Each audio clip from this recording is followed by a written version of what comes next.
जय हिंद दोस्तों, स्वागत है आपका आपके अपने YouTube चैनल चुनू एजुकेशन सेंटर पर। मैं राकेश कुमार राय आपके लिए लेकर आया हूं भूगोल से संबंधित 15 से 20 प्रश्न जो सभी परीक्षाओं में पूछा गया संग्रह है। तो चलिए इसको देखते हैं। बहुत ही अच्छी बुक है ये और ये परीक्षा प्लानर है। इसको देखिए। सबसे पहला सवाल जो है वो है भौगोलिक स्थिति। ठीक है, सवाल देखिए, झारखंड PSC में पूछा गया सवाल है। Jharkhand PSC pre GS first 2016 में पूछा गया सवाल है। निम्नलिखित जोड़ों में से कौन सा जोड़ा सही नहीं है? ठीक है, तो भारत में राज्यों की संख्या 26, ये जोड़ा सही नहीं है। ठीक है, भारत में राज्यों की संख्या 26 नहीं, भारत में राज्यों की संख्या 29 है, 26 नहीं, जबकि अन्य सुमेलित है। और भारत का कुल क्षेत्रफल 3.28 मिलियन वर्ग किलोमीटर है। चलिए आगे बढ़ते हैं। भारत अवस्थित है, कहाँ अवस्थित है भारत? देखिए, सारे परीक्षा में पूछे गए सवाल हैं। तो भारत अवस्थित जो है ये है आपका ऑप्शन सी, 8 डिग्री 4 मिनट उत्तर से 37 डिग्री 6 मिनट उत्तर तथा देशांतर 68 डिग्री 7 मिनट पूर्व से 97 डिग्री 25 मिनट पूर्व के मध्य अवस्थित है। चलिए आगे बढ़ते हैं।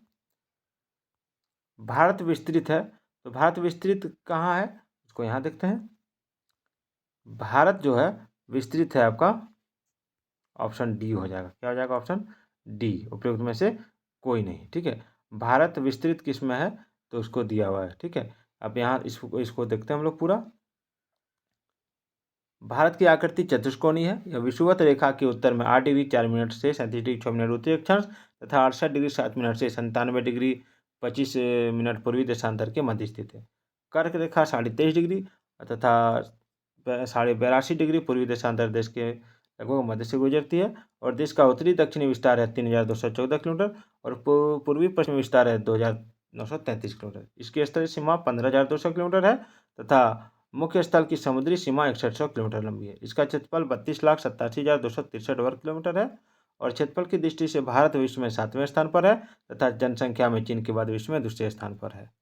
चलिए आगे बढ़ते हैं।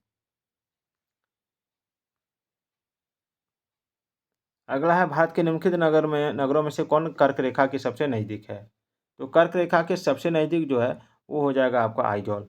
प्रश्न में उल्लिखित नगरों में कर्क रेखा 22.5 डिग्री के सबसे नज़दीक आइजोल है जो 23 डिग्री 43 मिनट है। उसके बाद क्रमशः अगरतला है 23 डिग्री 53 मिनट, रायपुर है 24 डिग्री 81 मिनट और इम्फाल है 21 डिग्री 51 मिनट का स्थान है। चलिए, निम्न नगरों में से कौन सा कर्क रेखा के निकटतम है? कर्क रेखा के निकटतम, तो देखिए कर्क रेखा के निकटतम जो है वो हो जाएगा आपका option B, Kolkata. Kolkata 22 degree 34 minute उत्तर से लेके 22 डिग्री 57 मिनट उत्तर कर्क रेखा के ज़्यादा नज़दीक है।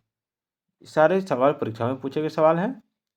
निम्नांकित नगरों में कर्क रेखा से, ठीक है, कर्क रेखा से निकटतम दूरी पर स्थित है। कौन निकटतम दूरी पर स्थित है?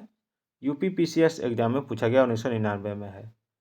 तो इसका हो जाएगा ऑप्शन बी, गांधीनगर। ठीक है, 23 डिग्री 22 मिनट उत्तरी अक्षांश पर। चलिए आगे बढ़ते हैं। इसको ऊपर ले जाते हैं और इसको नीचे ले जाते हैं, दिक्कत होता है इसमें। निम्नलिखित में से कौन सा भारतीय राज्य कर्क रेखा के उत्तर में स्थित है? तो कर्क रेखा के उत्तर में स्थित राज्य आपको बताना है। तो इसमें हो जाएगा मणिपुर। मणिपुर कर्क रेखा के उत्तर में अवस्थित है।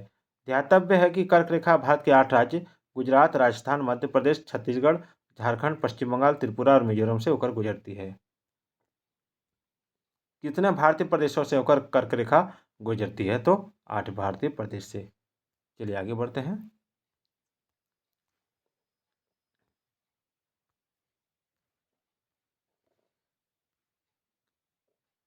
भारत में कर्क रेखा 8 राज्यों से गुजरती है, इसको याद रखिएगा।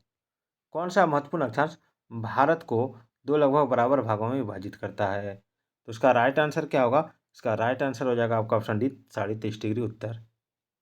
23.5 डिग्री उत्तर अक्षांश भारत को लगभग 2 बराबर भागों में विभक्त करता है। इसे कर्क रेखा के नाम से जाना जाता है। कर्क रेखा गुजरती है तो निम्न में से कर्क रेखा कहाँ से गुजरती है? तो इन सभी से, मध्य प्रदेश, त्रिपुरा, मिजोरम से।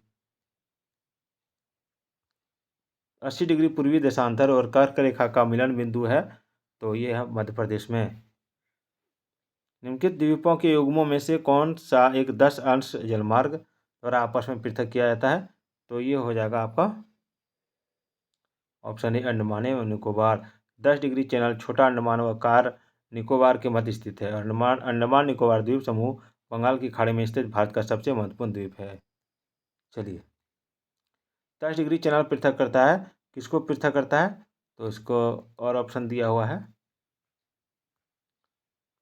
तो अंडमान निकोबार को हो जाएगा। चलिए, निम्नलिखित में से किस द्वीप को 10 डिग्री चैनल अलग करता है? तो अंडमान निकोबार। बार बार पूछा गया सवाल इसलिए रिपीटेड है। निम्नलिखित देशांतरों में कौन सा भारत की प्रमाणिक मध्याह्न रेखा कहलाती है? तो ये हो जाएगा आपका ऑप्शन डी, 82.5 डिग्री पूर्वी देशांतर, याद रखिएगा। चलिए, यदि भारत मानक समय अमृतर पर मध्याह्न है तो 120 डिग्री पूर्वी देशांतर पर स्थानीय समय क्या होगा? तो अमृतर इसमें हो जाएगा ऑप्शन बी। ठीक है, इस तरह के सवाल पूछे जाते हैं। तो अगर अमृतर में पूर्व की तरफ बढ़ने पर 15 डिग्री के बाद स्थानीय समय में 1 घंटे की वृद्धि, तो अमृतर से पश्चिम की ओर बढ़ने पर 15 डिग्री के बाद स्थानीय समय में 1 घंटे का ह्रास होता है। तो भारतीय मानक समय 82.5 डिग्री पूर्वी देशांतर, इसलिए 120 डिग्री पूर्वी देशांतर पर स्थानीय समय हो जाएगा 120 डिग्री घटा 82.5 डिग्री, यानी 37.5 डिग्री पूर्वी देशांतर। तो 37.5 डिग्री में जो हो जाएगा वो हो जाएगा गुना 4, यानी 150 मिनट। 150 मिनट क्योंकि 1 डिग्री 4 मिनट, तो 2.5 घंटा हो जाएगा। चलिए आगे बढ़ते हैं।